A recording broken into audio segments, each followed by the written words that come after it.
Students, आज हम discuss करने लगे हैं चैप्टर नंबर 2 जिसका नाम है सेट फंक्शन एंड ग्रुप्स। तो इसमें सबसे पहले हम स्टार्ट करेंगे डिस्कस करना सेट्स को और what is a set. Actually आप पढ़ चुके हुए हैं कि set is well defined collection of distinct objects. अब दो चीज़ें इसके अंदर होती हैं, एक तो वेल डिफाइंड होने चाहिए और दूसरी बात डिस्टिंक्ट होने चाहिए, यानी डिफरेंट होने चाहिए। सेट्स में रेपिटेशन नहीं होती। तो इस कॉन्सेप्ट के ऊपर जो मल्टीपल चॉइस क्वेश्चन आप देखते हैं, let's start from that. Which one of the following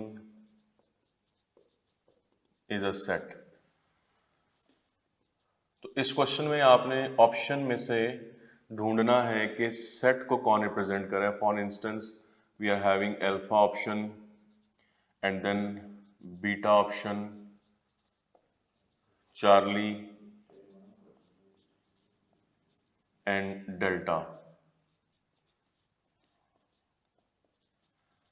अब आपको इसमें आइडेंटिफाई करना है कि कौन सी ऑप्शन ऐसी है जो सेट को रिप्रेजेंट कर रही है। और अभी मैंने कहा था कि वेल डिफाइंड डिस्टिंक्ट ऑब्जेक्ट्स होने चाहिए। अब आप देखिए अल्फा ऑप्शन में 1 2 3 ऑब्वियसली वेल डिफाइंड भी हैं और डिस्टिंक्ट भी हैं। आप में से कुछ स्टूडेंट्स को लग रहा होगा कि बीटा और चार्ली में ए रिपीट कर रहा है, सी रिपीट कर रहा है और यहाँ पर सी रिपीट कर रहे, डिस्टिंक्ट नहीं है। तो अल्फा ऑप्शन में भी आप इसमें सोच रहे हो आंसर करना, तो मैं आपको बता दूं कि अगर आप इसमें अल्फा आंसर करेंगे तो ये गलत आंसर होगा, क्योंकि इसका जो सही आंसर है that is actually delta all of these. ये सब के सब ऑप्शन जो आप देख रहे हैं वो सेट को रिप्रेजेंट कर रहे हैं। अब पॉइंट ये है कि बीटा सेट किस तरीके से है। देखिए बीटा में सिर्फ एक एलिमेंट लिखा हुआ है ACCA, ये सिर्फ एक एलिमेंट है कंप्लीटली। और जिस सेट में एक एलिमेंट हो आप जानते हैं कि उसको सिंगल टॉन सेट कहते हैं, तो ये सिंगल टॉन सेट है। इसी तरीके से अगर आप चार्ली ऑप्शन को देखें तो यहाँ CCA कंप्लीट एक वर्ड लिखा हुआ है, ये एक एलिमेंट है और ये भी सिंगल टॉन सेट है। जो चीज़ कंफ्यूज यहाँ पर करती है वो ये है कि अगर इस ऑप्शन को इस तरह से देखा जाए A, C और फिर A, अगर आप इसको इस तरीके से लिखेंगे, कॉमा लगाएंगे, तो फिर यहाँ पर 4 एलिमेंट्स बन जाएंगे जिसमें से C और A क्या करें, रिपीट करें, डिस्टिंक्ट नहीं है। तो इस केस में ये जो है वो सेट को रिप्रेजेंट नहीं करेगा। तो आपने केयरफुली देखना है कि यहाँ कॉमा नहीं लगा हुआ, जिसका मतलब ये है कि ये पूरा एक एलिमेंट है और ये सिंगल टॉन सेट है। इसके बाद स्टूडेंट्स आप पढ़ चुके होंगे कि सेट को डिस्क्राइब करने के 3 वेज हैं। Those are tabular, descriptive and set builder notation. इसको आप गो थ्रू कर सकते हैं इनको। फिर इसके बाद आप देखते हैं सेट की टाइप्स को। तो सेट की टाइप्स को भी आपने गो थ्रू करना है, जिसमें फॉर इंस्टेंस आप पढ़ते हैं एम्प्टी सेट, सिंगलटन सेट पढ़ते हैं। इसके अलावा आप इसमें यूनिवर्सल सेट पढ़ते हैं और इक्वल सेट्स पढ़ते हैं, इक्विवेलेंट सेट्स पढ़ते हैं। तो मैं आपको एडवाइस कर रहा हूँ कि आपने जो टाइप ऑफ सेट्स हैं इसको आपने एक दफ़ा गो थ्रू कर लेना है। So let's see some questions again. अब एक्सरसाइज 2.1 का जो क्वेश्चन नंबर 1 है और क्वेश्चन नंबर 2 है, ये आप ज़रूर करें। Those are important questions. उसमें से एंटी टेस्ट में क्वेश्चन पूछे जा सकते हैं। जैसे मैं आपको प्रैक्टिस के लिए क्वेश्चन बता रहा हूँ। Let's see another question. हमारे पास एक सेट है x such that x belongs to p prime, और इसके अलावा कंडीशन ये है कि x is basically greater than 90 and lesser than 96 represents. अब आप देखिए ये जो फॉर्म लिखी है मैंने सेट के लिए, आप जानते हैं कि आप इसको सेट बिल्डर नोटेशन कहते हैं। मैंने सेट बिल्डर नोटेशन में लिखा हुआ है और आपको बताना है कि किसको रिप्रेजेंट कर रहा है। Let's see the options we are having. Alpha option, then beta option, then Charlie option and then delta. तो क्वेश्चन की स्टेटमेंट आपको क्लियर है कि आपको बताना है कि बेसिकली इसकी रिप्रेजेंटेशन बतानी है कि ये किसको रिप्रेजेंट करेगा इन ऑप्शंस के मुताबिक। अब आप देखें कि x यहाँ किसको बिलोंग कर रहा है, सेट ऑफ प्राइम नंबर्स को, p को। आप जानते हैं कि प्राइम नंबर कौन से नंबर हैं जो खुद पर और 1 पर सिर्फ डिविजिबल हो और किसी भी नंबर पर डिविजिबल ना हो। सो लिस्ट जो आपको दी हुई है वो 90 से ग्रेटर, 96 से लेसर, इसमें से आपको प्राइम नंबर्स ढूंढने हैं।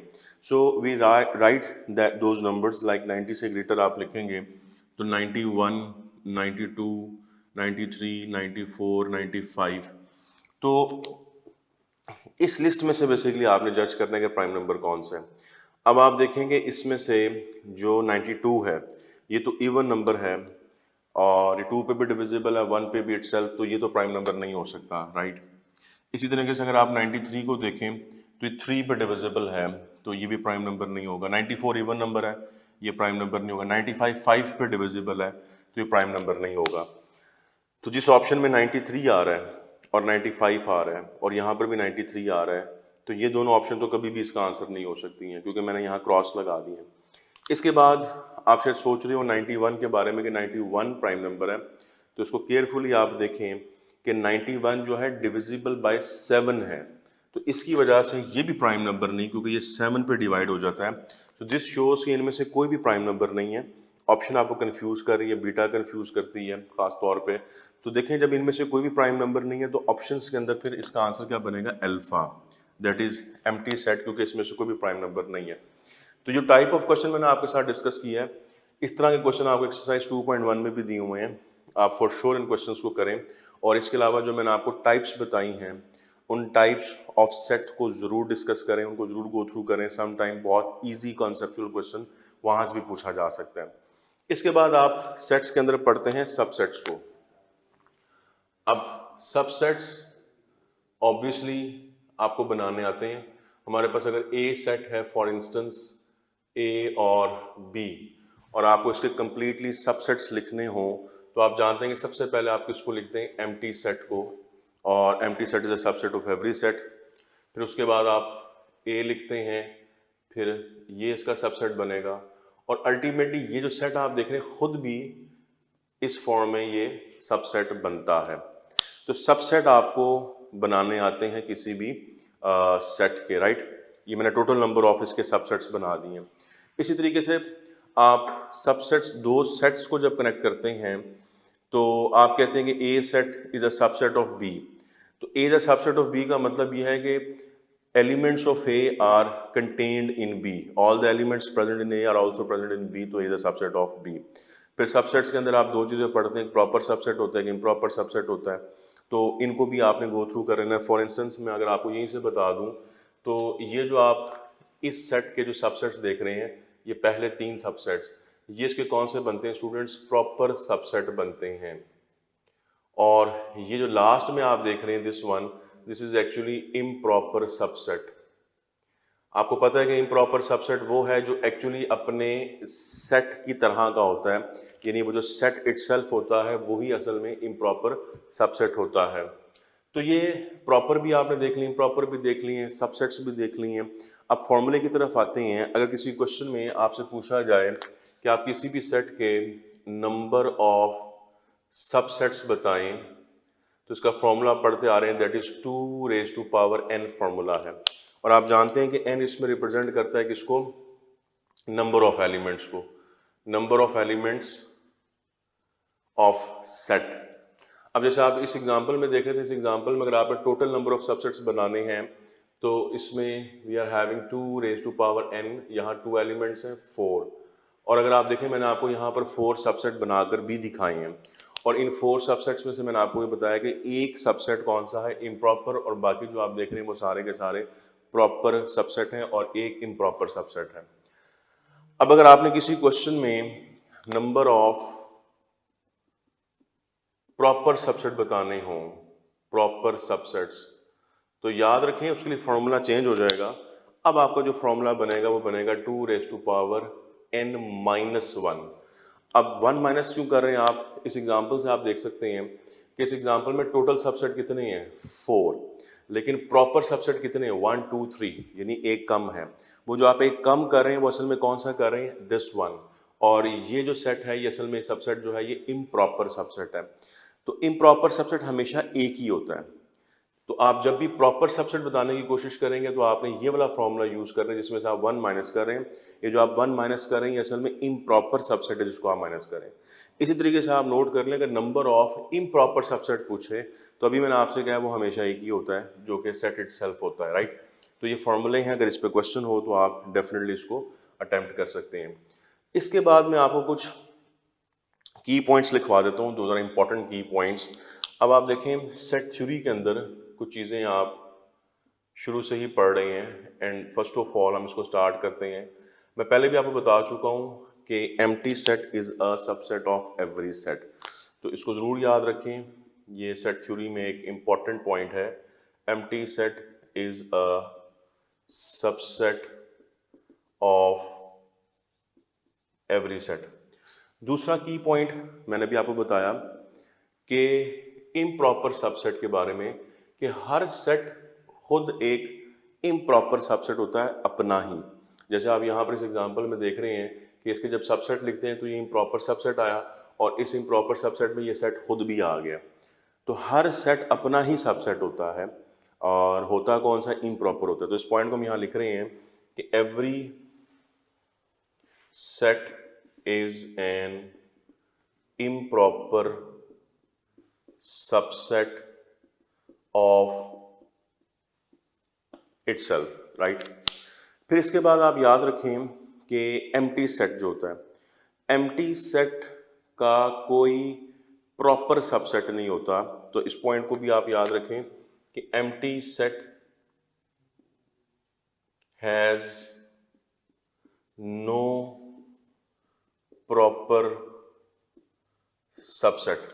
एम्प्टी सेट का एक ही सबसेट है और वो जो एक सबसेट है वो भी एम्प्टी है। अब चूंकि वो भी एम्प्टी है तो फिर वो क्या बनेगा, उसका इम्प्रॉपर बनेगा। कहना मैं आपसे चाह रहा हूँ कि फॉर इंस्टेंस ये आपके पास एक एम्प्टी सेट है, ई से मैंने रिप्रेजेंट किया।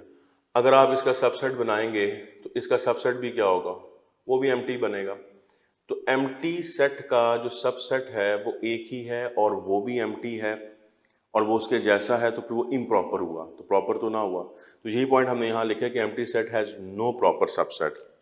इसके बाद आप पढ़ चुके हैं पावर सेट के बारे में। किसी भी सेट का अगर आपने पावर सेट बनाना हो तो आप कैसे पढ़ कर आए हैं, a set containing all the subsets is called a power set. जैसे आप ये एग्जाम्पल देख रहे हैं, इस एग्जाम्पल में इस सेट के ये सारे मैंने सबसेट लिखे हुए हैं। अब इन सारे सबसेट्स का एक सेट बना लें तो वो इसका पावर सेट बनता है। फॉर इंस्टेंस अगर मैं यहीं पर आपको करके दिखाऊं कि मुझे अगर लिखना हो पावर सेट ऑफ ए, तो मैं इन्हीं सबसेट्स के ऊपर एक और ब्रैकेट लगा के एक सेट बना लेता हूं। तो भी मैंने क्या कहा, a set containing all the subsets. जैसे कि आप यहां पर देख रहे हैं ये पावर सेट बन गया। अब आप देखें पावर सेट के अगर आपने नंबर ऑफ एलिमेंट्स बताने हो तो पावर सेट के नंबर ऑफ एलिमेंट्स उतने ही हैं जितने यहाँ पर हमने पहले नंबर ऑफ पॉसिबल सबसेट्स देखे थे। ये number of possible subsets actually power set के एलिमेंट्स भी होते हैं। यानी यही फॉर्मूला जो आपने पढ़ा, यही फॉर्मूला आप यूज करेंगे number of elements of power set बताने के लिए, राइट। तो यहाँ पर आप इसको नोट भी कर लें कि 2⁻n जो आपने देखा, ये number of elements of power set of A भी है। मतलब मैंने आपको समझाने के लिए पी ऑफ ए लिख दिया है, पावर सेट ए लिखें बी लिखें कुछ भी लिख लें, तो किसी भी सेट के number of elements of power set 2⁻n के साथ ही आप बताएंगे। अगर आपको क्वेश्चन आता है डिटेल्स में तो आप इसको जरूर याद रखिएगा। अब हम बात कर रहे थे पावर सेट के ऊपर। पावर सेट हमने रिवाइज कर लिया है, तो एम्प्टी सेट को भी हमने देख लिया। एम्प्टी सेट का कोई प्रॉपर सबसेट नहीं है।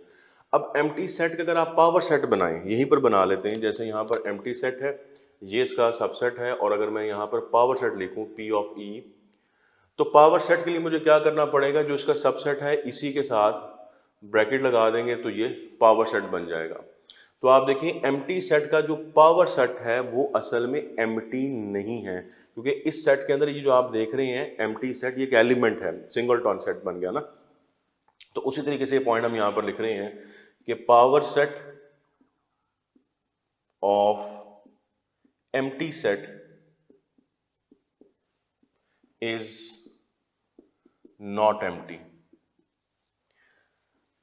बल्कि अगर आप इसको देखें तो एम्प्टी सेट का जो पावर सेट है वो एक्चुअली है क्या, सिंगलटन सेट। तो इसको भी आप नोट कर लें कि एक्चुअली वो एम्प्टी तो नहीं है, और है वो असल में क्या, वो सिंगलटन सेट बना होता है। तो स्टूडेंट्स ये आपने की पॉइंट्स देख लिए, ये बड़े कॉमन से की पॉइंट हैं जो यूजुअली आप पढ़ते हैं सेट थ्योरी के अंदर, और मल्टीपल चॉइस क्वेश्चन के अंदर इनमें से कोई भी पॉइंट जो है वो ऑब्वियसली आपसे पूछा जा सकता है, डिस्कस किया जा सकता है। बाकी जो फॉर्मूला आपको बता रहा हूँ, इन फॉर्मूलों के ऊपर क्वेश्चन जाहिर बनते हैं, आपसे पूछे जा सकते हैं, राइट। तो बड़े बेसिक्स हैं, इनको आपने ज़रूर याद रखना है। इसके बाद आप ऑपरेशंस की तरफ आ जाए। अब सेट्स के ऊपर हम ऑपरेशंस पे जा रहे हैं और ऑपरेशन में बड़े फेमस ऑपरेशन आपने पढ़ रखे हुए हैं, and those were union, intersection, difference of two sets.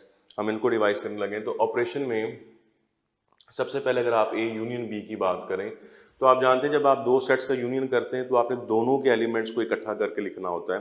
सो हम इसको डिफाइन यूं करते हैं, x such that x belongs to A और एक्स बिलोंग्स टू बी। आप इस सिंबल को जानते हैं, और का सिंबल है। तो ए के एलिमेंट्स भी आ जाएंगे, बी के एलिमेंट्स भी आ जाएंगे, यानी इकट्ठा कर लेते हैं, हम टोटल ले लेते हैं सारे यूनियन के अंदर। फिर जब आप इंटरसेक्शन को डिफाइन करते हैं तो इंटरसेक्शन में आप जानते हैं कि हमने कॉमन एलिमेंट्स लिखने होते हैं, ऐसा एलिमेंट जो ए में भी हो एंड फॉर श्योर बी में भी हो। तो एक्स बिलोंग्स टू ए, और अब आप देखें मैं एंड यहाँ लगा रहा हूँ, एंड इस चीज़ को मेक श्योर करता है कि वो एलिमेंट दोनों में होना चाहिए। और का मतलब था कि वो एलिमेंट किसी एक में भी होगा तो हम उसको पिक कर लेंगे, ए में हो या बी में हो हम उसको पिक कर लेते हैं यूनियन के केस में। इंटरसेक्शन में हम उसको पिक करते हैं जो दोनों में होगा, राइट। इसी तरीके से आप difference of two set A minus B कर चुके हुए हैं। ऐसा एलिमेंट जो ए में हो लेकिन बी में ना हो तो हम इसको यूं लिखते हैं, x belongs to A and x does not belongs to B, यानी फॉर श्योर वो बी को बिलोंग नहीं करना चाहिए। फिर आप बी माइनस ए भी करते हैं। अब बी माइनस ए में ऐसा एलिमेंट होगा जो बी को बिलोंग करेगा एंड बिलोंग नहीं कर रहा होगा ए को। तो याद रखें जो हम डेफिनेशंस देख रहे हैं, दीज आर वेरी इंपॉर्टेंट, आप इनको याद रखें। मल्टीपल चॉइस क्वेश्चन मेंटी टेस्ट में आपसे ये पूछी जा सकती हैं किसी भी ऑपरेशन की डेफिनेशन। इसी तरह से आप पढ़ चुके हैं कॉम्प्लीमेंट। अगर हम ए का कॉम्प्लीमेंट लें, आप सी लगा लेते हैं, एक कॉमा लगा लेते हैं, तो यूनिवर्सल सेट में से उसको माइनस करते हैं और डिफाइन करते हैं x such that x U को बिलोंग करे एंड ए को बिलोंग ना करे, तो this is complement of a set, यानी ए कॉम्प्लीमेंट जिसको आपने कह दिया। फिर आप ये भी पढ़ चुके होंगे कि जब यूनियन की हम बात कर रहे हैं, इसको हम आगे भी डिस्कस करेंगे प्रॉपर्टीज के अंदर, कि आप जानते हैं कि ए यूनियन बी जो है that is equal to B union A, मतलब commutative property of union hold करती है। इंटरसेक्शन में A intersection B is equal to B intersection A, commutative property यहाँ पर भी होल्ड करते हैं। लेकिन मेक श्योर करें ए माइनस बी माइनस ए की डेफिनेशन भी मैंने आपको अलग अलग दिखाई है। उसकी रीज़न ये है कि आप याद रखें कि A minus B is not equal to B minus A but in general. अब आप जानते हैं कि मैथमेटिकली जब हम कहते हैं कि in general A minus B is not equal to B minus A, तो इसका मतलब ये कि एक्सेप्शनली इक्वल हो सकते हैं, एक्सेप्शंस आर देयर, और जनरली ये इक्वल नहीं है, एक्सेप्शनली इक्वल हो सकते हैं। इसके बाद स्टूडेंट्स ये ऑपरेशंस के ऊपर अगर क्वेश्चन आ जाता है, आपसे दो सेट्स का यूनियन पूछ लें, इंटरसेक्शन पूछ लें, ए माइनस बी पूछ लें एलिमेंट्स देकर, तो that is very easy question. लेकिन ज़ाहिर आप इसको प्रैक्टिस करें, एक्सरसाइज 2.2 में आपको ऐसे क्वेश्चन मिलते हैं जहाँ पर आपको ऐसी प्रैक्टिस मिलेगी, तो करने आपने ज़रूर है, ऐसा क्वेश्चन पूछा जा सकता है आपके साथ। इसके बाद आप लोग पढ़ कर आए हैं कुछ पॉइंट जिसमें आपने पढ़ा हुआ है डिसजॉइंट सेट्स को। अब आप रिकॉल करें, ऐसे सेट्स जिनमें कुछ भी कॉमन ना हो, those are called disjoint sets. इसकी कंडीशन आप जरूर याद रखें। कंडीशन के अंदर हम पढ़कर आए हैं कि A intersection B is equal to 5। अभी मैंने कहा जिसमें कुछ भी कॉमन ना हो, जब कॉमन नहीं होगा तो उनका इंटरसेक्शन क्या होगा, फिर ऑब्वियसली एम्प्टी सेट।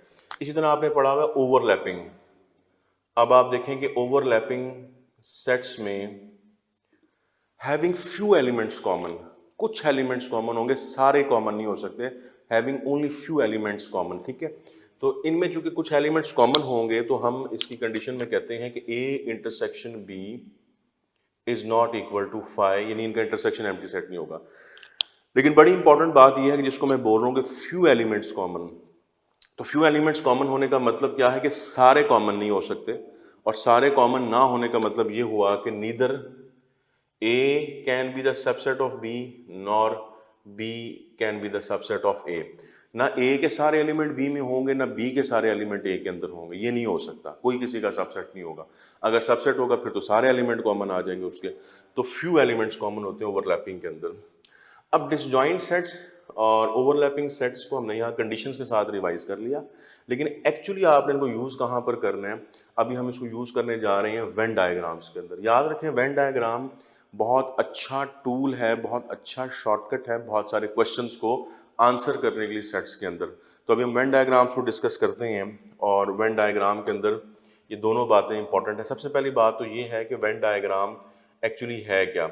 आप जानते हैं कि वेन मैथमेटिशियन का नाम है और ये सेट्स को ज्योमेट्रिकली रिप्रेजेंट करने का तरीका है, पिक्टोरियल फॉर्म है सेट्स को रिप्रेजेंट करने की, राइट। तो इसको हम वेन डायग्राम कहते हैं। इसमें होता क्या था कि आप यूजुअली एक रेक्टेंगल बनाया करते हैं और रेक्टेंगल आप यूज करते हैं किसके लिए, यूनिवर्सल सेट को रिप्रेजेंट करते हैं। यूनिवर्सल सेट वो सेट होता है जिसमें वो तमाम एलिमेंट्स हमने रखे होते हैं जो अंडर स्टडी होते हैं, जो अंडर कंसिडरेशन होते हैं। तो रेक्टेंगल के साथ आप यूनिवर्सल को रिप्रेजेंट करते हैं। इसके अंदर फॉर इंस्टेंस अगर ए आपने सेट यूज करना है तो फिर आप सर्कल बनाते हैं ए सेट, और बी सेट अगर आपने यूज करना है तो आप एक और सर्कल बना लेंगे, सी करना है आप एक और सर्कल बना लेंगे। फिर हम ये देखते हैं कि जो सेट्स हम यहाँ यूज कर रहे हैं ये डिसजॉइंट हैं या ओवरलैपिंग है। अब इस वक्त ये जो आप डायग्राम देख रहे हैं ये तो दोनों सेट्स में आप देख रहे हैं मैंने अलग अलग बनाए हैं, इसमें कुछ भी कॉमन नज़र नहीं आ रहा। तो ये ऑब्वियसली ये जो मैंने डायग्राम बनाई है ये डिसजॉइंट सेट्स को रिप्रेजेंट कर रही है, राइट। इसी तरह अगर मैं इसको फिर से यहाँ पर डिस्कस करूँ तो अगर आप एक सर्कल यूं बना लें और एक सर्कल यूं बना लें और आप कहते हैं कि this is A and this is actually B, तो अब आप देखिए इनमें डिफरेंस क्या है। डिफरेंस आपको नजर ये आ रहा है यहाँ पर कि इस वक्त इन सर्कल्स में कुछ पोर्शन है जो आपको कॉमन नजर आ रहा है, फ्यू एलिमेंट्स आर कॉमन। तो ये असल में किसको रिप्रेजेंट कर रहा है, ओवरलैपिंग को। ये जो आप पोर्शन इसका देख रहे हैं यहाँ पर जिसमें ओवरलैप कर रहे हैं असल में इनका कॉमन रीजन है। तो फिर ये असल में हमारे पास ओवरलैपिंग है, ओवरलैपिंग सेट्स होंगे। तो आप देखें कि ये कुछ इस तरीके से हम वेन डायग्राम्स के ऊपर जनरली यूनिवर्सल सेट को और उसके केसेस हैं ओवरलैपिंग डिसजॉइंट को रिप्रेजेंट कर रहे होते हैं। अब करना हमने ये है स्टूडेंट्स इसके अंदर कि हमने सेट्स के ऑपरेशंस को भी देख लिया और उसके बाद हमने वेन डायग्राम को भी देख लिया। अब बड़ा इंपॉर्टेंट जो काम हम करने जा रहे हैं वो इनको कनेक्ट करने जा रहे हैं। अब हम कनेक्ट किस तरीके से करेंगे कि एक तरफ हम ऑपरेशंस को लेंगे और दूसरी तरफ हम वेन डायग्राम्स को लेंगे और इन्हें हम कनेक्ट करने जा रहे हैं। अब कैसे कनेक्ट करने जा रहे हैं, कुछ केसेस मैं आपको यहाँ दिखाने लगा हूँ। सबसे पहले हम डिस्कस करते हैं इसमें फॉर इंस्टेंस यूनियन को, राइट। अभी यूनियन हमने देख लिया कि बाय डेफिनेशन जब आप ए यूनियन बी करते हैं तो आप ए और बी के सारे एलिमेंट्स कंसिडर कर लिया करते हैं। अब आप देखें कि इसको वेन डायग्राम के ऊपर जब मैं डिस्कस करूंगा तो हम इसके केसेस बनाते हैं, डिसजॉइंट है, ओवरलैपिंग है, सबसेट है, स्टेप बाय स्टेप हम इसको देखते हैं। तो let's start with the first one. Let's suppose हम डिसजॉइंट सेट्स के ऊपर देखते हैं। अब डिसजॉइंट सेट्स हम पढ़ चुके हैं, अभी मैंने आपको बता दी है कि अगर आप इसको डायग्राम की फॉर्म में देखेंगे तो आप दो सर्कल्स बना लें ए और बी और इन सर्कल्स में कुछ भी कॉमन नहीं रखेंगे। ऑब्वियस है कि यहाँ पर यूनिवर्सल सेट होगा और कंडीशन भी डिसजॉइंट सेट के से पहले जो आप देख चुके हैं that is A intersection B is equal to 5। हम इसको डिस्कस कर रहे हैं। अब क्वेश्चन आपसे ये है कि इसमें यूनियन कहाँ पर है, क्योंकि हम इसमें अब यूनियन डिस्कस करने लगे हैं। याद रखें जब हम दो सेट्स का यूनियन वेन डायग्राम के ऊपर दिखाएंगे तो हम दोनों सेट्स को शेड कर दिया करते हैं, क्योंकि यूनियन का मतलब भी मैंने आपको ये बताया कि ए के भी सारे एलिमेंट्स लेने हैं, बी के भी सारे एलिमेंट्स लेने हैं और उनको इकट्ठा करके लिखना है, और जो रिपीट हो रहे होंगे उनको एक दफ़ा लिखेंगे। सेट्स में रेपिटेशन तो होती नहीं है तो उसको रिपीट नहीं करते हैं।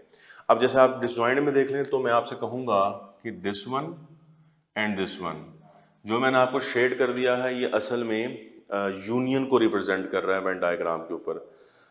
अब ये यूनियन बन गया किस केस में, डिसजॉइंट सेट्स के केस में। और यहाँ मैंने कुछ फॉर्मूला अब लिखने जिसको आपने देखना है, और फॉर्मूला इसमें ये मैं लिख रहा हूँ कि अब अगर आपसे पूछा जाए कि आप बताएं number of elements of A union B क्या होंगे, तो आपको यहाँ से नजर आ रहा है कि इस केस में डिसजॉइंट सेट्स के केस में number of elements of A union B क्या हैं, हम ए के भी सारे एलिमेंट्स और प्लस बी के भी सारे एलिमेंट्स ले रहे हैं, number of elements of A plus number of elements of B हम कर रहे हैं, और जो आपको यहाँ से नज़र भी आ रहा है एक्चुअली। तो मेन पॉइंट ये है कि यूनियन के अंदर ये जो फॉर्मूला आप देख रहे हैं ये सिर्फ उस वक्त है जब सेट्स क्या है डिसजॉइंट हैं। अब ये बड़ा इंपॉर्टेंट पॉइंट है जो हम डिस्कस करें, इसके ऊपर क्वेश्चन भी बनते हैं, बहुत सारे क्वेश्चन। और एक तरीका इस पर यह है कि आपको कहा जाए कि if A intersection B is equal to 5 या डिसजॉइंट सेट, तो आप बताएंगे number of elements of A union B किसके इक्वल होगा। तो ऑप्शन में आपने ढूंढना है कि वो इक्वल होगा number of A plus number of B के। सम टाइम ऐसा क्वेश्चन होगा कि आपको ये बता दिया जाएगा कि number of A union B बराबर है number of A plus number of B के, और आप कंडीशन बताएं क्या है। तो कंडीशन में आप क्या बताएंगे, A intersection B is equal to 5 या A and B are disjoint sets. इसी तरीके से हम इसको दूसरे केस में डिस्कस करने लगे हैं जो कि आपके पास ओवरलैपिंग सेट्स का केस है। अब स्टूडेंट ओवरलैपिंग के अंदर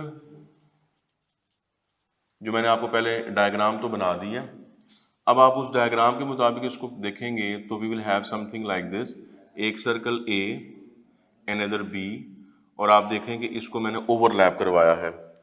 अब ओवरलैप इसलिए करवाया है कि फ्यू एलिमेंट्स कॉमन आपको दिखाने थे, और कंडीशन आपको पता है इसकी, पहले बता चुका हूँ कि इस केस में A intersection B is not equal to 5, neither is a subset of B nor B is a subset of A. Where is the union, मैं बता चुका हूँ कि ए और बी का जब यूनियन करेंगे तो आप दोनों सेट्स को कंप्लीटली शेड करेंगे क्योंकि हम दोनों के एलिमेंट्स ले रहे होते हैं, राइट। अब इस केस के लिए जो फॉर्मूला है, जैसे मैंने आपको पहले ये फॉर्मूला बताया है विच इज़ वेरी इंपॉर्टेंट, तो अब इस केस के लिए जो फॉर्मूला लिखना है आपने उसको केयरफुली आप देख लें। इसमें हम कहते हैं number of elements of A union B is equal to what, this is equal to number of elements of A plus number of elements of B minus number of elements of A intersection B, ये element आएगा, और ये general formula भी है इसका, ठीक है जी। तो आप याद रखें कि ये रिजल्ट सिर्फ उस केस में है हम यहाँ यूज कर रहे हैं जब सेट्स आपके पास ओवरलैपिंग है। ओवरलैपिंग में ये वाला पोर्शन भी आता है number of elements of intersection B का। इसी तरीके से हम इसको थर्ड केस में जाते हैं, और थर्ड केस में मैं कहता हूं कि A is a subset of B, ये केस है।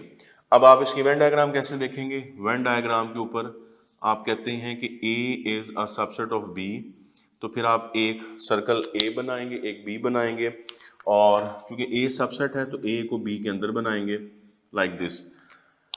अब इस केस के अंदर यूनियन, अगेन जब आप यूनियन करेंगे आप दोनों के एलिमेंट्स को शेड करेंगे। जब आप दोनों के एलिमेंट्स को शेड करेंगे तो हम बी को भी शेड कर रहे हैं और ए को भी शेड कर रहे हैं, तो आप देखेंगे इस शेडिंग में एक्चुअली शेड सारा क्या हो गया, बी शेड हो गया है। तो फिर इंपॉर्टेंट यहाँ पर आपने याद रखना है कि इस केस में आप देखें ए यूनियन बी दरअसल किसकी इक्वल है, बी की इक्वल है। अब ये भी क्वेश्चन है कि if A union B is equal to B under what condition, तो कंडीशन क्या है, A is a subset of B. और अगर यहाँ पर हम number of elements of A union B की बात करें तो आप कह देंगे number of elements of B. तो दिस इज वेरी इंपॉर्टेंट कि आपको, जैसे मैं पहले भी बता रहा हूँ कि if number of elements of A union B is equal to number of elements of B, तो किस कंडीशन में होगा, when A is a subset of B. और इसी तरह से अगर आपको बता दिया जाए कि A is a subset of B, then number of elements of A union B बताएं तो आप कहेंगे number of elements of B. और इसका फोर्थ केस जो कि लास्ट केस होगा, इसको हम डिस्कस कर लेते हैं, that is B is a subset of A। तो student if B is a subset of A, अब आप इसके डायग्राम बना सकते हैं easily, we will have something like this. इसमें फिर से आप दो सर्कल बनाएंगे और this is B, this is A, और जब आप यूनियन की बात करेंगे तो आपने दोनों सेट्स को शेड करना है, ये मैंने दोनों को शेड कर दिया। अब इंटरेस्टिंग फैक्ट यहाँ पर ये है कि इस केस में ए यूनियन बी किसके इक्वल आपको नजर आ रहा है।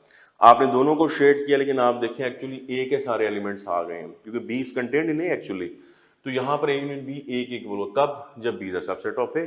और इसी तरह number of elements of A union B की बात करेंगे तो बराबर होगा number of elements of A actually. These are very important जो आप विद कंडीशन याद रखेंगे। अब आप देखें ये सारी चीज़ें जो हैं ये हमने डिस्कस की हैं यूनियन के लिए, चारों केसेस और चारों फार्मूलाए मैंने आपको यूनियन के लिए बता दी हैं। अब यही सारी बातें हम डिस्कस करने लगे इंटरसेक्शन के ऊपर। इंटरसेक्शन में मैं आपको करवा दूंगा, लेकिन a माइनस बी और b माइनस ए डिफरेंस वाले आप खुद इसे कर लेंगे। ये आपकी बुक पे पूरा टेबल दिया हुआ है जिसमें से आपने इसको गो थ्रू करना है, और किप्स की जो प्रेप बुक है उसमें भी सारी इन्फॉर्मेशन आपको मिलेगी। आप प्रैक्टिस के लिए मैं इंटरसेक्शन को एक दफ़ा यहाँ डिस्कस कर लेता हूँ। अब इससे पहले मैं आपको बता चुका हूं कि इंटरसेक्शन असल में हम कॉमन एलिमेंट्स को फाइंड आउट करते हैं, राइट। तो कॉमन एलिमेंट्स के लिए हम इसको स्टार्ट करने लगे और हम ये भी जानते हैं कि A intersection B is equals to B intersection A. So let's start with again disjoint sets.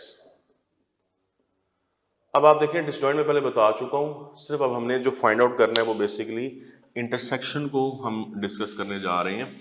और मैं पहले भी बता चुका हूं कि इंटरसेक्शन में आपको अब कॉमन एलिमेंट्स जो हैं उनको आपने बेसिकली फाइंड आउट करना है, right. So let's start doing that. हम इसके डायग्राम में चलते हैं और डायग्राम के अंदर उसी तरह से आप ए सेट बनाएंगे, बी सेट बनाएंगे और इसमें कुछ भी आपने कॉमन नहीं रखना because we are talking about disjoint sets, right. तो condition again we are having A intersection B is equal to empty set. Now where is the intersection students? Common elements. हम तो खुद बता रहे हैं कि इसमें कुछ भी कॉमन नहीं है। दिस मीन्स यहाँ कुछ कॉमन नहीं है, डिसजॉइंट में कुछ भी कॉमन नहीं है। तो हम क्या शेड करेंगे? हम कुछ भी शेड नहीं करेंगे क्योंकि एम्प्टी सेट जो है उसको आप यहाँ रिप्रेजेंट नहीं कर सकते वेन डायग्राम के ऊपर, राइट। तो इस केस के अंदर अगर आपसे number of elements of A intersection B पूछे जाएं तो आप क्या आंसर करेंगे? एम्प्टी सेट में कितने एलिमेंट होते हैं? कोई एलिमेंट नहीं होता, तो फिर जीरो। तो आपने इसको याद रखना है कि number of elements of A intersection B zero कब होते हैं? जब ए इंटरसेक्शन बी 5 होता है, मतलब कि जब सेट्स डिसजॉइंट होते हैं। नेक्स्ट केस के ऊपर आ जाए, that is overlapping.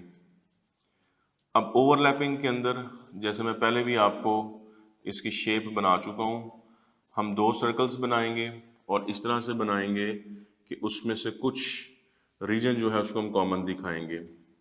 So this is basically overlapping set. We are talking about intersection common. अब कंडीशन तो फिर से वही है कि A intersection B is not equal to 5 and neither set are the subsets of each other, right. अब यहाँ पर आप देख सकते हैं कि we are having something common और ये जो पोर्शन आप देख रहे हैं दरमियान में, बेसिकली ये पोर्शन है इसका कॉमन पोर्शन, ओवरलैप जो हो रहा है, ये इंटरसेक्शन है। तो हमने अब नंबर ऑफ एलिमेंट्स यहाँ पर लिखने हैं इसके। अब वो नंबर ऑफ एलिमेंट्स का फॉर्मूला आप देख लें, again number of elements of A intersection B. In this case हम कहते हैं number of elements of A plus number of elements of B minus number of elements of A union B. तो student ये जो formula आप देख रहे हैं असल में ये यही फॉर्मूला यहाँ पर लिखा हुआ है, सिर्फ हमने टर्म्स को स्विच किया हुआ है, राइट। तो this is for overlapping case in intersection के लिए। अब हम डिस्कस करने लगे हैं when A is a subset of B. तो ए सबसेट बी, राइट। जब आप इसको यहाँ पर लेबल करेंगे तो अगेन सिचुएशन वही है कि we are having two circles और A is a subset of B. अब आप देखेंगे इस केस में इंटरसेक्शन कहाँ पर है? कॉमन। और आप देख रहे हैं क्लियरली कि कॉमन इस वक्त कौन से एलिमेंट्स आ रहे हैं? जो एलिमेंट्स ए के हैं, 2000 कॉमन। अब आप ए इंटरसेक्शन बी के बारे में ये बताएंगे कि ए के इक्वल आ रही है। अब ए इंटरसेक्शन बी ए के इक्वल कब आ रही है? जब ए सबसेट है बी का। और number of elements of A intersection B equals to number of elements of A, right. So these are very important. इसके साथ हम जो लास्ट इसका फोर्थ केस होता है वो बी सबसेट ए का हम कर लेते हैं। अब जब B is a subset of A, इसको यहाँ पर मैं कर रहा हूँ B is a subset of A, right. तो again you can clearly see that we will have two circles B and A। Now where is the union, the common part, ठीक है जी। और आप यहाँ पर देख रहे हैं कि कॉमन पार्ट कौन सा बनेगा? ये B बनेगा, राइट। और इस केस में जब आप A इंटरसेक्शन B करेंगे तो एक्चुअली एलिमेंट्स किसके आ जाएंगे? B के एलिमेंट्स आ जाएंगे, कॉमन के। और number of elements of A intersection B करेंगे तो वो नंबर ऑफ एलिमेंट्स किसके आ जाएंगे? बी के आ जाएंगे। तो ओवरऑल आप देख लें ये जो मैंने आपको रिजल्ट्स बताए हैं ये 8 रिजल्ट्स थे, ठीक है जी। तो 8 मैंने कर दिए हैं, 8 आपने खुद करने हैं। अब इसमें a माइनस बी और b माइनस से, ठीक है जी, उनके भी 4 आपने करने हैं। और मैं पहले भी आपको एडवाइस कर चुका हूँ कि आपकी बुक के ऊपर ये सारे केसेस जो हैं वो डिस्कस हुए हैं और आपने बुक से इन्हें कम्प्लीटली गो थ्रू करना है। लेकिन यहाँ पर हमने इसकी अंडरस्टैंडिंग ले ली है, अंडरस्टैंडिंग आपको मिल गई है कि बेसिकली इसको करना किस तरीके से है। अब आप देखें हम इसके ऊपर कुछ क्वेश्चंस देख लेते हैं। जैसे some time you can see a very easy question like this कि if number of elements of A is equal to 15, number of elements of B is equals to 30, number of elements of A union B is supposingly 20, then आपने बताना कि number of elements of A intersection B, this is the question. अब आप देखेंगे अगर आपने सारे फॉर्मूले पढ़े हुए हैं, रिजल्ट्स किए हुए हैं, तो इन रिजल्ट्स के बाद तो फिर ये क्वेश्चन आपके लिए इजी बन जाते हैं। So let's see the option we are having 20, 25, 30 and 40, right. अब सिचुएशन आपको समझ में आ गई कि ए के एलिमेंट्स है, बी के एलिमेंट्स है, यूनियन के हैं, आपको इंटरसेक्शन के बताने हैं। तो अभी जो फॉर्मूला हमने यहाँ पर लिखा हुआ है दिस वन, तो क्या आप ये वाला फॉर्मूला यूज करेंगे? Yes obviously. तो इस फॉर्मूले के मुताबिक हमने बताने number of elements of A intersection B, actually this one, and the formula is number of A plus number of B. A के एलिमेंट्स 15 हैं, बी के एलिमेंट्स हमारे पास 30 हैं, और हमने सब्ट्रैक्ट करना है यूनियन के एलिमेंट्स को, जो कि यहाँ पर आपको दिए हुए 20 एक्चुअली, राइट। तो अब आप इसे कैलकुलेट कर लें, 45 माइनस 20 बिकम्स 25। तो इंटरसेक्शन में 25 एलिमेंट्स आ रहे हैं, और ऑप्शन में आप देखें बीटा इसका आंसर है। तो अगर आपको फॉर्मूला पता है तो बहुत इजीली आप इस तरह के क्वेश्चंस को सॉल्व कर सकते हैं। इसी तरीके से जितने मैंने बाकी फॉर्मूले आपको बताए हैं वो इसी तरीके से क्वेश्चन बनते हैं उसके ऊपर। फिर आप देखेंगे किसी केस में अगर आपसे यूं कहा जाए कि if A is a subset of B, then number of elements of b minus A is equals to. अब आप देखें a सबसेट है b का, और आपने b माइनस ए के नंबर ऑफ एलिमेंट्स बताने हैं।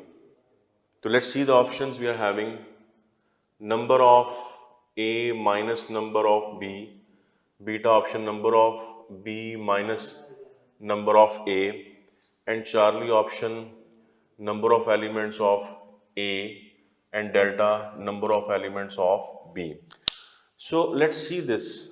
अभी आप देखें यहाँ पर आपको B माइनस ए जो है इसकी प्रैक्टिस भी हो जाएगी, और मैं आपको पहले भी बता रहा था कि जब किसी चीज़ की आपको अंडरस्टैंडिंग ना डेवलप हो रही हो तो वेन डायग्राम बना लिया करें। वेन डायग्राम अब आपने कर ली है हर केस के अंदर, तो Venn diagram always help you, right.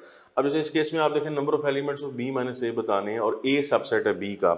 तो मैं करने क्या लगा हूँ, मैं इसकी वेन डायग्राम बना के चेक करता हूँ कि फर्स्ट ऑफ ऑल आपको ये नजर आ रहा है इसके अंदर कि ए सबसेट है बी का। So this is B and let's suppose this is A, because A is a subset of B.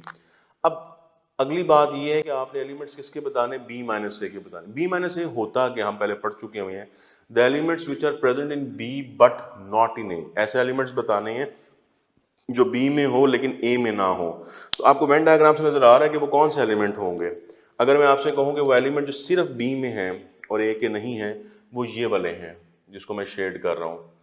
तो ये वो पोर्शन है, ये वो एरिया है जो बी के एलिमेंट्स का है लेकिन ए का नहीं है। और ये फाइंड आउट आप कैसे करेंगे, नंबर ऑफ एलिमेंट्स कैसे बताएंगे? ये सारे एलिमेंट्स बी के, उसमें से ये ए वाले एलिमेंट्स माइनस कर दें, जो दरमियान में आप देखें उसको माइनस कर दें, तो बाकी वही बचेंगे जो मैंने शेड किया है। तो यहाँ से आप फॉर्मूले तक पहुँच गए हैं कि number of elements of B minus number of elements of A, ये इस क्वेश्चन का आंसर बनेगा। So this is also important type of question, ऐसे क्वेश्चन भी आपसे पूछे जाते हैं। तो ये मैंने एक केस आपके सामने डिस्कस किया, जाहिर है बाकी आपने सारे करने हैं तो आप इसको अच्छी तरीके से प्रैक्टिस कर सकते हैं। इसके बाद हम इन्हीं सारे प्रॉब्लम्स के ऊपर कुछ टाइप ऑफ क्वेश्चन डिस्कस करते हैं जो कि यूजुअली आपने एफएससी में नहीं किए होते, और ये आपसे पूछे जा सकते हैं टेस्ट में, और ये कुछ वर्ड प्रॉब्लम्स होती हैं जो इनसे रेलिवेंट होती हैं। तो अब हम वो डिस्कस कर लेते हैं। उसमें से एक क्वेश्चन मैं आपको प्रैक्टिस के लिए करवाता हूँ, और वो क्वेश्चन इस तरीके से आप लिख लें कि in a class of 50 students 20 like mathematics and let's suppose 40 like to study physics, and every student like at least one of these subjects. अब क्वेश्चन स्टूडेंट्स ये है कि how many students like to study both subjects, right? अब आप देखें ये एक word problem से बना हुआ है, ऐसे और भी बनते हैं, आप ज़ाहिर इनको प्रैक्टिस करेंगे, जिसमें से मैंने एक आपको क्वेश्चन करवा रहा हूँ। अब आप देखें कि लेट्स सी द ऑप्शंस, और उसके बाद मैं इसको डिस्कस करता हूँ। We are having alpha option 10, beta 5, C में आप 20, चार्ली में, और डेल्टा में we are having none of these. अच्छा, अब आप देखिए क्वेश्चन स्टेटमेंट की क्या understanding. In a class of 50 students 20 like math, total students 50 हैं क्लास के अंदर, ये पॉपुलेशन है आपके पास टोटल, और 20 जो है वो मैथमेटिक्स लाइक करते हैं, 40 जो है वो फिजिक्स को लाइक करते हैं।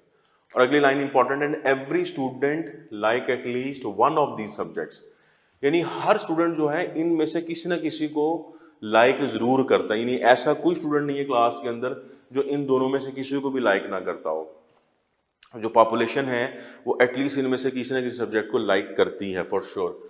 अब क्वेश्चन ये कि how many student like to study both subjects, कितने स्टूडेंट्स क्लास में ऐसे हैं जो दोनों सब्जेक्ट्स को लाइक करते हैं। Both is important. अब चीज़ें मैंने हाईलाइट कर दी, ये सारी कीवर्ड्स हैं। याद रखें वो स्टूडेंट्स जो दोनों सब्जेक्ट्स को लाइक करते हैं वो असल में कॉमन स्टूडेंट्स हैं, और आप जानते हैं कॉमन स्टूडेंट्स असल में होता क्या, इंटरसेक्शन होता है। जब बोथ का वर्ड आप देखेंगे तो this means we have to find intersection. अब सम टाइम आपको फील होता है कि क्वेश्चन का डाटा ही गलत है, क्योंकि डाटे में कहा गया है कि 50 स्टूडेंट्स टोटल हैं, और इन 50 में से मैं कह रहा हूँ कि 20 जो है मैथ को लाइक करते हैं, 40 फिजिक्स को लाइक करते हैं। तो जब 20 और 40 यहाँ पर 60 हो गए तो टोटल तो 50 थे। जब टोटल 50 थे तो फिर 60 कैसे हो गए? तो इसका मतलब कि डाटे में मिस्टेक है। नहीं, डाटे में मिस्टेक नहीं है, डाटा बिल्कुल ठीक है। ये जो 60 आप अलग अलग कैलकुलेट कर रहे हैं, 60 बन रहे हैं, और एक्चुअली जो है वो 50 थे। तो कितने ज़्यादा हो रहे हैं? 10 का डिफरेंस आ रहा है। 10 ही इस क्वेश्चन का आंसर है, क्योंकि हमने कॉमन बताने, बोथ बताने हैं। तो वो जो आपको 10 ज़्यादा लग रहे हैं वो असल में इसलिए ज़्यादा लगते हैं कि क्योंकि वो दोनों सब्जेक्ट्स में आ रहे होते हैं। जब वो दोनों सब्जेक्ट्स में आ रहे होते हैं तो फिर वो रिपीट हो रहे होते हैं, कॉमन होते हैं। रिपीट होने की वजह से हमें टोटलिटी फिर उसमें सम अप करके ज़्यादा लग रही होती है। तो सिंपल मैंने आपको बता दिया कि जो ज़्यादा लग रहे हैं वही इसका आंसर होते हैं। लेकिन अभी हम इसको फॉर्मूले के साथ भी कर लेते हैं। हमें समझ आ गई कि बोथ में हमने इंटरसेक्शन फाइंड आउट करना है। तो बेसिकली हम करने क्या लगे हैं, अगर मैं मैथ को m से रिप्रेजेंट कर दूं, फिजिक्स को p से रिप्रेजेंट कर दूं, तो हम नंबर ऑफ स्टूडेंट्स जो कि मैथ इंटरसेक्शन फिजिक्स ये हम फाइंड आउट करने लगे। और फॉर्मूला अभी आपने पढ़ा था, number of mathematics plus number of physics minus number of mathematics union physics, जो कि मैं इससे पहले फॉर्मूला बता चुका हूँ आपको, यहाँ पर लिखा भी हुआ। ठीक है जी, अब वैल्यूज पुट करते हैं इसके अंदर। मैथमेटिक्स वाले स्टूडेंट्स हमारे पास 20 और फिजिक्स वाले 40। और ये कहाँ से आएगा? याद है कि टोटलिटी जो होती है वो यूनियन के तौर पे ली जाती है। अब यहाँ टोटलिटी कितनी? 50 स्टूडेंट्स की है, तो इस 50 को आप यूनियन लेंगे और इसको सिंप्लीफाई कर लें तो आपका आंसर क्या आ जाएगा? 10। तो अब आप ऑप्शंस में देख लें, we are having the option alpha which is the answer. तो बता आपको ये रहा था कि इस तरह के जो वर्ड प्रॉब्लम्स हैं वो भी इसी टॉपिक में से जनरेट होते हैं, और ये भी आपने करने हैं। इसके बाद फाइनली इस सेट्स के टॉपिक के अंदर प्रॉपर्टीज़ को आपने गो थ्रू करना है। प्रॉपर्टीज जैसे आप पढ़ चुके, commutative property, associative property, distributive property, D Morgan's law, तो वो सारी लिस्ट आपकी बुक पे बनी हुई है। उन प्रॉपर्टीज़ को जरूर रिवाइज कर लें। सम टाइम वो प्रॉपर्टी ही कोई पूछ लेगा टेस्ट के अंदर आपसे, तो प्रॉपर्टी आपको पता होनी चाहिए। फिर स्पेशल केसेस भी लिखे हैं बुक पे। स्पेशल केसेस में आप देखिएगा A union A is equal to A intersection A is equal to A union phi is equal to A intersection phi is equal to phi. तो इस तरह आपके पास लिस्ट बनी हुई है। ये स्पेशल केसेस हैं प्रॉपर्टीज़ के, तो इनको भी अच्छे तरीके से गो थ्रू कर लीजिएगा। तो सो फार ये आपका सेट्स का पोर्शन था 2.1 से लेके 2.3 तक। अब हम इसमें लॉजिक्स की तरफ जाएंगे, जो कि एक्सरसाइज आपकी 2.4 होगी। स्टूडेंट्स, अब हम लॉजिक्स के ऊपर डिस्कशन करने लगे। एक्सरसाइज 2.4 है आपके पास। लॉजिक्स के अंदर आप लोग पढ़ कर आए हैं negation, first of all negation आपने पढ़ा, और निगेशन को हम इस सिंबल के साथ, निगेशन ऑफ पी, यानी पी यहाँ प्रपोजिशंस होते हैं और इसका मतलब आप जानते हैं नॉट पी, और नॉट पी मतलब ट्रू को फॉल्स और फॉल्स को ट्रू में इसने कन्वर्ट करना है। फिर आप लोग पढ़ कर आए हुए हैं डिसजंक्शन। अब डिसजंक्शन बेसिकली सिंबॉलिकली आप यूं लिखते हैं and this is actually P और क्यू। अब डिसजंक्शन का जो वर्किंग रूल है आपको पता है कि दोनों में से एक भी ट्रू हो तो इसका लॉजिकल आंसर ट्रू होता है, और दोनों फॉल्स हो तो फिर इसका आंसर फॉल्स आता है, वरना it is always true, right. फिर आपने पढ़ा इसमें कंजंक्शन। अब कंजंक्शन जो है बेसिकली सिंबॉलिकली आप इसको ऐसे पढ़ कर आए हैं, this is P and Q, और इसके बारे में आप जानते हैं कि जब तक दोनों ट्रू ना हो तब तक इसका आंसर ट्रू नहीं आता। दोनों कंपोनेंट्स ट्रू होंगे तो ट्रू आएगा, एक भी फॉल्स होगा तो इसका आंसर फॉल्स आ जाएगा। फिर आपने पढ़ा हुआ है इम्प्लीकेशन। ऑब्वियसली इनके ट्रुथ टेबल्स को भी आपने रिवाइज कर लेना है। इम्प्लीकेशनल या कंडीशनल, ठीक है जी, इसको आप पढ़ कर आए like this, P implies Q. अब पी इम्प्लाइज क्यू भी कहते हैं इसको, और इसके अंदर जो फर्स्ट पार्ट है इसको आप हाइपोथेसिस कहते हैं, यानी पी यहाँ पर हाइपोथेसिस है इस स्टेटमेंट के अंदर, और क्यू जो आप देख रहे हैं बेसिकली इसको आपने कंक्लूजन पढ़ा हुआ है। एंटीसीडेंट भी और प्रेसिडेंट भी साथ आपने पढ़ा हुआ है इसको, लेकिन हाइपोथेसिस और कंक्लूजन हम इसको यहाँ कह रहे हैं। इसके बारे में आप जो चीज़ बात याद रखेंगे वो ये कि ये ट्रू होता है हर केस में एक्सेप्ट वन केस। ये एक केस में सिर्फ फॉल्स होता है, और वो एक केस कौन सा है, उस केस को स्पेसिफिकली आप याद रख लें कि जब हाइपोथेसिस ट्रू हो, हाइपोथेसिस ट्रू हो, कंक्लूजन फॉल्स हो, तो फिर ये फॉल्स होता है। This is the only case जिसके अंदर ये फॉल्स होता है, अदरवाइज ये मैंने पहले बताया हमेशा ट्रू होता है। तो हम इस केस को एज अ शॉर्टकट याद रख लेते हैं कि इम्प्लीकेशन में हाइपोथेसिस जब ट्रू होगा, कंक्लूजन फॉल्स होगा तो फॉल्स होगा, otherwise it is always true, right. इसके बाद फिर आप कंडीशनल, इम्प्लीकेशनल, और फिर हम पढ़ के आए बाय कंडीशनल।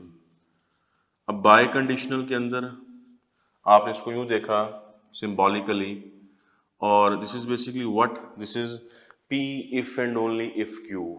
तो आप इसको P if and only if Q कहते हैं, और इसकी स्पेसिफिक डेफिनेशन भी आपने की हुई है, that is P implies Q and Q implies P। तो इसको भी याद रखें कि जब आप इसको कैलकुलेट किया करते थे तो असल में आप ये कैलकुलेशंस किया करते थे। तो यहाँ कैलकुलेशन तो नहीं करनी, लेकिन इसको as a result obviously by conditional को आपने याद रखना है। बाय कंडीशनल के बारे में आप ये याद रखें कि जब इसके दोनों कंपोनेंट सेम हो तो आंसर ट्रू आता है, और कंपोनेंट जब ऑपोजिट हो तो आंसर फॉल्स आता है। दोनों कंपोनेंट सेम होने का मतलब क्या हुआ कि पी क्यू दोनों ट्रू हो या पी क्यू दोनों फॉल्स हो, सेम हो, तो इसका रिजल्ट ट्रू आता है। अगर ये ऑपोजिट हो जाए, एक ट्रू एक फॉल्स, एक फॉल्स एक ट्रू, तो उस केस में ये फॉल्स हो जाता है। तो एक आसान तरीका है बाय कंडीशनल की लॉजिक्स को याद रखने का, राइट। इसके बाद स्टूडेंट्स आप पढ़ कर आए हुए हैं, that is very important, conditional on given conditional, और उसके अंदर आपने देखा हुआ है, लाइक हम इसको लिख लेते हैं conditional on given conditional, conditionals in fact. अब ये क्या थे, ये थे आपके पास, फॉर इंस्टेंस आपके पास कंडीशनल है P इम्प्लाइज Q, तो आप इसके ऊपर पढ़ कर आए कॉन्वर्स कैलकुलेट करना। अब इसका कॉन्वर्स क्या था, Q इम्प्लाइज P, यानी इन दोनों की पोजीशंस को चेंज कर लें, हाइपोथेसिस को कंक्लूजन, कंक्लूजन को हाइपोथेसिस कर लें। फिर आप पढ़ कर आए हुए इसमें इनवर्स। अब इनवर्स में हम क्या करते हैं, दोनों के साथ नेगेशन लगा दिया करते हैं, negation P implies negation Q। फिर कॉन्ट्रा पॉजिटिव आप देखिए, और कॉन्ट्रा पॉजिटिव में हम क्या करते थे, दोनों काम करेंगे, इनकी पोजीशंस को भी चेंज करेंगे और नेगेशन भी लेते हैं। तो आप इनकी पोजीशन चेंज कर देंगे तो बनेगा Q इम्प्लाइज P, और दोनों के साथ आप नेगेशन कर देंगे। दिस इज वेरी इंपॉर्टेंट, क्योंकि आप एक्सरसाइज 4 में ये क्वेश्चन आपको दिए हुए, आपने सारे पार्ट्स करने हैं, कन्वर्स, इन्वर्स, कॉन्ट्रा पॉजिटिव के। अक्सर इनके ऊपर क्वेश्चन हम देखते हैं। और फाइनली आप लॉजिक्स में पढ़ कर आए हैं कुछ और टर्म्स, जैसे आपने पढ़ा टॉटोलॉजी को। अब इसके बारे में मैं आपको रिकॉल करवा दूं, एक ऐसी स्टेटमेंट जिसके लॉजिकली आंसर हमेशा ट्रू हो उसको हम टॉटोलॉजी पढ़ते हैं। और इसी तरह से फिर आपने पढ़ा इसमें एब्सर्डिटी। एब्सर्डिटी क्या थी? जिसके लॉजिकली आंसर सारे फॉल्स हों। और फिर आपने पढ़ा कॉन्टीजेंसी। कॉन्टीजेंसी जिसके कुछ ट्रू हो और कभी फॉल्स हो, मिक्स हो, उसको आप कॉन्टीजेंसी पढ़ कर आए, राइट। अब हम कुछ क्वेश्चंस देख लेते हैं इसके ऊपर। ये सारी मैंने लॉजिक्स को एक दफ़ा आपको रिवाइज करवा दिया है, आप इनके ट्रूथ टेबल्स भी देख लीजिएगा। और क्वेश्चन में like we are having like this, the contrapositive of negation P implies Q is, आपने इसका कॉन्ट्रा पॉजिटिव बताया। Let's see the option we are having, Q implies P।